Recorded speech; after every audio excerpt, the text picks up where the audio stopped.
नमस्कार, मेरा नाम है डॉक्टर प्रबोध एरावार और कार्य कारण सिद्धांत के पार्ट 2 में आपका स्वागत है। कार्य कारण सिद्धांत से संबंधित जिन वाद का वर्णन इस भाग में हम करने जा रहे हैं वो है जैन दर्शन का अनेकांतवाद, चरक संहिता का स्वभावोपरमवाद, वैशेषिक दर्शन का पेलूपाक और न्याय दर्शन का पीठरपाक।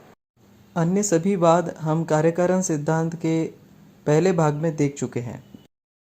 अनेकांतवाद का सिद्धांत जैन दर्शन ने बताया है। अनेकांतवाद एक ऐसा वाइड विजन है जो कहता है कि वस्तुओं के अनेक पहलू होते हैं और जब तक हम इन सभी पहलुओं को समझ नहीं लेते तब तक हम यह नहीं कह सकते कि हम वस्तु को पूरी तरह से जान चुके हैं। यदि कोई व्यक्ति वस्तु के एक पहलू को उसका संपूर्ण स्वरूप मान लेता है तो वह गलत होगा और एकांतवाद का समर्थक कहलाएगा। वस्तुओं के सभी पहलुओं का ज्ञान मनुष्य के लिए असंभव है। वह वस्तु के कुछ ही पहलुओं को जान सकता है। केवल सर्वज्ञानी ही वस्तु के सारे पहलुओं का ज्ञान पा सकता है। इसीलिए हम कह सकते हैं कि वस्तु के बारे में हमारा ज्ञान अधूरा है। इसी को स्पष्ट करने के लिए जैन दर्शन ने एक और वाद बताया है जिसे कहते हैं स्यादवाद। किसी भी वस्तु से संबंधित हमारा निर्णय सभी दृष्टि से सत्य नहीं होता, अतः प्रत्येक ज्ञान के आगे स्याद या शायद जोड़ देने से वह उचित प्रतीत होता है। जैसे शायद यह चेयर पीले रंग की है या शायद यह टेबल लाल रंग का है इत्यादि। इसे अच्छी तरह से समझने के लिए जैन दर्शन ने 6 अंधे और एक हाथी का एग्जाम्पल दिया है। 6 अंधे हाथी के आकार को समझने के एंगल से हाथी को स्पर्श करते हैं।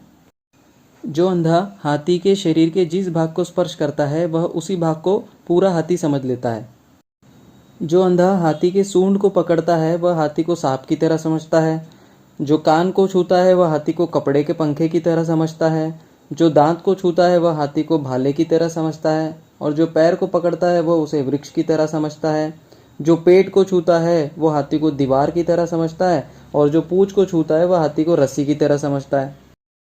सभी अपने आप को सच मान लेते हैं लेकिन असलियत में सारे गलत हैं। इसीलिए किसी भी वस्तु के लिए हमारी धारणा गलत ही होगी। ऐसा ही कार्य कारण के संबंध में भी समझना चाहिए। स्वभावोपरमवाद का वर्णन चरक संहिता में मिलता है। स्वभावोपरम मीन्स स्वभाव से उपरम। उपरम मीन्स नाश, यानी स्वभाव से नाश होना। शरीर के धातुओं की उत्पत्ति में कारण होता है लेकिन उनका विनाश स्वभाव से होता है। इसे दूसरे शब्दों में समझे तो किसी वस्तु के उत्पत्ति में कारण होता है लेकिन उसके विनाश में कोई कारण नहीं होता। जैसे दिए को जलने के लिए तेल की आवश्यकता होती है लेकिन वह अपने आप ही बुझ जाता है। जैसे ही तेल खत्म हो जाता है दिया स्वभाव से ही बुझ जाता है। ऐसा ही कार्य कारण के संबंध में होता है। पेलूपाक का सिद्धांत वैशेषिक दर्शन ने दिया है।